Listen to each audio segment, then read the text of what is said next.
माता की, भारत माता की, भारत माता की, वंदे मातरम, वंदे वंदे वंदे। परम आदरणीय हमारे बीच डीडीपी साहब वयोवृद्ध पधार रहे हैं। मुरलीधर जी साहब वयोवृद्धि हमारे बीच के अंदर ठाकर धन्य सिंह जी विराजमान हैं।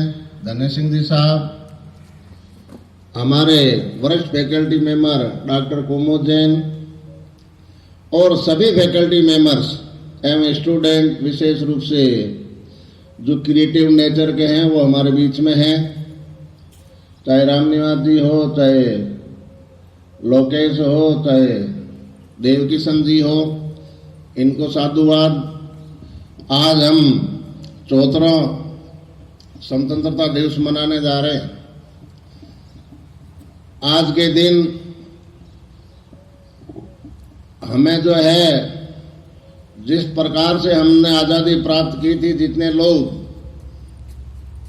शहीद हुए हैं, उन शहीदों को याद करने का दिन के साथ साथ हर्षों और उल्लास का भी आज दिन है, क्योंकि हम इसको जश्न के रूप में मनाते हैं। ज्यादा नहीं कह करके मैं इतना ही कहूंगा कि अभी ये गाना चल रहा था, ये मेरे वतन के लोगों।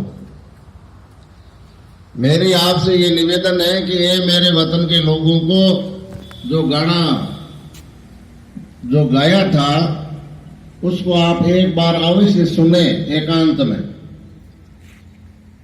तब आपको पता चलेगा किन मूल्यों के आधार पर, किन सिद्धांतों के आधार पर कितनी लंबी लड़ाई लड़ी गई थी, कितनी कुर्बानियां दी गई थी, कितना शोषण हुआ था।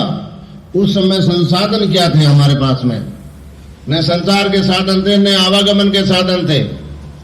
फिर भी हमारे पूर्वजों ने हमारे लिए जिस तरीके से लड़ाई लड़ी, सिस्टमेटिक ढंग से, और आतताइयों को यहां से खदेड़ भगाया। आज देश के सामने विकट चुनौतियों से देश गुजर रहा है। चारों तरफ भारत को आगे बढ़ते हुए दूसरी दुनिया के लोग पसंद नहीं करना चाह रहे हैं, इसलिए चारों तरफ से हमारे खिलाफ साजिश रची जा रही है। यहां तक कि पूर्व देश की ओर से मिसाइलें भी तैनात कर दी गई है। ये भौतिक युग, पूंजीवादी युग की भागदौड़ में हमारी स्वतंत्रता को एक बार फिर चुनौती दी जा रही है, जिससे हम सभी लोगों को मिलकर के मुकाबला करना होगा इन ताकतों से। दूसरी, हमारे अंदर जो स्वतंत्रता और राष्ट्रवाद की जो भावना होनी चाहिए, उसका सजीव चित्रण होना चाहिए। किन मूल्यों के आधार पर हमें आजादी मिली, कितने लोग गुमनाम चले गए। आज का दिन है जिसे हम याद करें, धरती लाल हो गई। कल्पना करो, आपकी रूह कांप जाएगी। हमारे पूर्वजों द्वारा जो भी हमें संदेश दिया गया, जो भी आजादी जिस रूप में हमें परोसी गई है, उसको सजोए रखना है, उसको परोए रखना है, उसका निर्माण करना है। और वो निर्माण कैसे होगा? हमारी भारतीय संस्कृति। हम अब पाश्चात्य संस्कृति की ओर भाग रहे हैं। पाश्चात्य संस्कृति वाले लोग भारतीय संस्कृति की ओर भाग रहे हैं। आज कोविड का युग चल रहा है। इस दौरान जहां भी अगर आप कहीं पर भी पाओगे वर्ल्ड में, थ्रू आउट वर्ल्ड में, हमारे आयुर्वेद ने जो एक काढ़ा, विभिन्न प्रकार के काढ़े बनाए गए थे, वो लोगों के आज काम आए। आज आयुर्वेद, भारत की आयुर्वेद पूरे विश्व में काम आई है। आपको इस बात की जानकारी होनी चाहिए, क्योंकि वैक्सीन नहीं है और इसका और कोई बचाव नहीं है।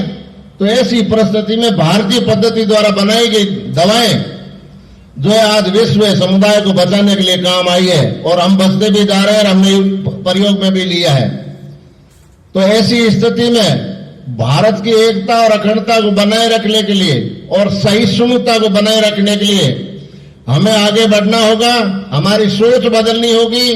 राष्ट्रवाद की सच्ची भावना के साथ हमें इन गद्दारों से लड़ना होगा और सच्ची श्रद्धांजलि होगी कि हम अपनी जो स्वतंत्रता है उसको बनाए रखे। हमने इस स्वतंत्रता के साथ साथ हमने जो है अनेक प्रकार की स्वतंत्रताएं प्राप्त की है संविधान के द्वारा। उन संवैधानिक मूल्यों की रक्षा करनी है। अगर संविधान नहीं होगा तो हमारा जीवन मूल्य खतरे में पड़ जाएगा, डेमोक्रेसी भी खतरे में पड़ जाएगी। तो हमारा function according to law and constitution होना चाहिए।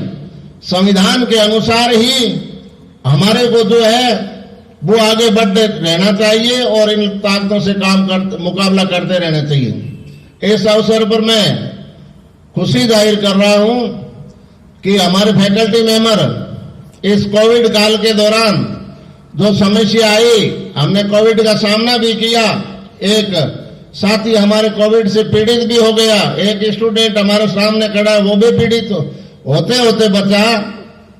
हुआ नहीं वो एक अलग बात है परमात्मा की, लेकिन हम सभी ने मिल करके लॉकडाउन के दौरान विधि के विद्यार्थियों के लिए हमने ग्रुप्स बनाए और ग्रुप्स बना करके हमने जो है काम किया। उससे मुझे सूचना मिली है आयुक्तालय से कि हमारे 2 टीचर मलिका परवीन और मीनाक्षी कुमावत जो राजस्थान भर में टॉपर रहे हैं। Very good. और आपका जो प्रिंसिपल है वो पूरे राजस्थान का लीडर है, उसमें हमने नेतृत्व किया और सबसे अच्छा परिणाम दिया। और कल हमने अपील की थी आप लोगों से कि अगर 1000 हमारे जो है सब्सक्राइबर हो जाते हैं बीकानेर लॉ चैनल के, तो हम ऑनलाइन आने की पोजीशन में आ सकते हैं। तो शायद अभी तक हो गया होगा। सुबह मैंने देखा तो 995 थे। कल हमने यात्रा की थी 888 से, सुबह मैंने देखा तो 995 थे। काफी रेस्पॉन्स मिला और केवल 5-7 है, 7 कम पड़ रहे हैं। और 7 में से यदि मैं सोचता हूं कि अभी छात्रगण खड़े हैं, वो 7 लड़कों को भेज दिया कि चैनल को सब्सक्राइब कर, तो उससे अभी हमारा जो है 1000 सब्सक्राइबर होने पर हम ऑनलाइन आने की पोजीशन में हो जाएंगे। फिर ग्रुप में हम ये कह सकते हैं कि क्लास जो है इतने बजे से लेके इतने बजे तक, इतने बजे से लेके इतने बजे तक इस टीचर की क्लास होगी, तो आप ऑनलाइन अपने घर पे सुन सकते हैं। ये एक अच्छी अपॉर्चुनिटी है। राजस्थान में कोई लॉ कॉलेज ऐसा नहीं है जिन्होंने इतने वीडियोज बनाए, और सारे वीडियो जो बनाए गए हैं हमारी टीम भावना का आधार बनाए गए। सब मुझे कहने में कोई संकोच नहीं है, सब लोग मुझे बधाई दे रहे हैं कि आप ऐसा कैसे काम कर सकते हो। हमारे तो कोई बनाता ही नहीं है, कोई मानता ही नहीं है, कोई इस प्रकार की स्थिति है। तो उनमें मतभेद है, मनभेद है। हमारे न तो यहाँ मनभेद है और न ही मतभेद है। हम यहाँ पर कोई प्रिंसिपल नहीं है। जिस दिन मैंने प्रिंसिपल ज्वाइन किया था उसी दिन मैंने कहा हम सभी प्रिंसिपल हैं, और केवल एक सीट ये प्रिंसिपल की है। इससे अपने कोई फायदा ले सकते हैं, जो इस पे बैठेगा उससे कोई फायदा ले सकते हैं तो हम फायदा ले सकते हैं, लेकिन सबसे पहले हम टीचर हैं। स्टूडेंट का हित सर्वोपरि है। और हमने लास्ट ईयर पेड़ भी लगाए थे। दुर्भाग्य ये रहा कि लॉकडाउन के दौरान हम पानी देने में असमर्थ रहे, कुछ पेड़ हमारे जल गए।